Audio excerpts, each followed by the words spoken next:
තවමත් පරණ රජයේ සේවකයෝ රාජපක්ෂලාගේ රනිල්ලගේ ඒ හෙංචයියෝ ටික ලොකු ලොකු පුටුවල රාජ්‍ය ආයතනවල දාගෙන මේ ආණ්ඩුව හිතනවා නම් ලොකු දුර ගමනක් යන්න පුළුවන් කියලා මේ අවුරුදු 4 ඇතුළතදී මම හිතන්නේ ඒ ඔයාලට ඒ කියන දේවල් කරගන්න ලැබෙයි කියලා. මොකද ඒ අය වැඩ කරන්නේ ඒගොල්ලන්ගේ නායකයන් කියන ඒ අය ප්‍රාර්ථනා කරන ආස කරන විදිහට. ඉතින් ඔයාලව සමහර විට ගුණාට අන්දගෙන මේ අය හොඳට ඒ අය සමග ඒ අය කියන කීකරුව ඒ අයගේ වැඩ ටික ලස්සනට ඇතුලේ කරගෙන යනවා ඇති.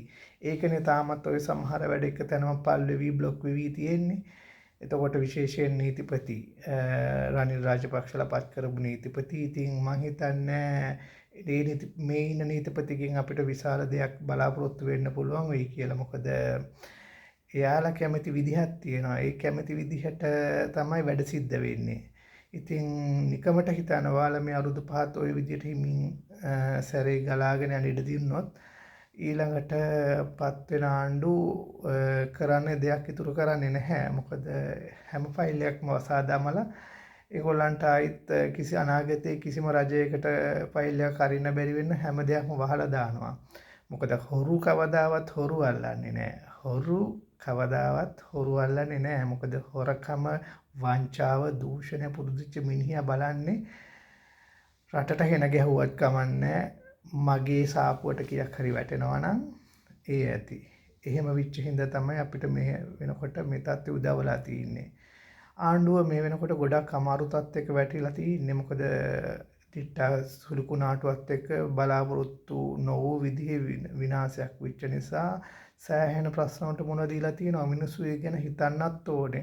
ආණ්ඩුවට ගොඩක් ප්‍රෙස් කරන නරකයි. ඉතින් මිනිස්සු වුණාම දෙපැත්තක් කල්පනා කරලා හිතලා වැඩ කරන්න. මොකද මොන ආණ්ඩුව මොන රජයේ මොන නායකයා හිටියත් මේ වෙලාවේ ගොඩක් අමාරු තත්ත්වයක වැටෙනවා. මොකද මේ ආණ්ඩුව මෙහෙම හරි කළමනාකරණය කරනවා. නමුත් වෙන ආණ්ඩුවක් හිටියා නම් දන්නවනේ සුනාමි ආධාර වලට විච්ච දේ හම්බත් හෙල්පින් හම්බන්තොට කියලා අටවගත්ත අටමගලක් හින්දා අපේ දුප්පත් අහිංසක මිනිස්සු රටවල ගිහලා දුක් විඳපු සල්ලි වලටත් වෙන කෙලොපු රටක් නෙමේක. ඉතින් ඒක නිසා මේ ආණ්ඩුවේ ඒ දේවල් කවදාවත් වෙන්නේ නැහැ කියලා අපිට විශ්වාසයි. නමුත් අර ලස්සන්ට ගලාගෙන ගිය ගමන එක තැන බ්ලොක් වුණා. මොකද දිට්ටා සුළුකුණාටුවත් එක්කම ඒ වගේම දැන් ටිකක් ආයිසරයක් අපිට මේ මිනිසුන්ගේ විවේචන වලට ලක් වෙනවා. මේ රජයේ ආයතනවල රජයේ ලොකු පුටුවල ඉන්න මිනිස්සු ඒ අයගේ රාජකාරිය ඉෂ්ට සිද්ධ කරන්න ලොකු උත්සාහයක් දරන්නේ නැහැ කියලා. ඒ කියන්නේ එකෙන් තේරෙන්නේ එයාලගේ පරණ නායකයෝ කියන දේවල් තමයි එයාලා කරන්නේ තවමත්. ඉතින් එහෙම කරන තත්ත්වයක් උඩදී ඔයාලට මාලිමාවට මේ ආණ්ඩුවට ලොකු ගමනක් යන්න මෙයා ඉඩ දෙයිද කියලා හිතන්න බෑ. ඒක විශාල ප්‍රශ්නයක්. ඉතින්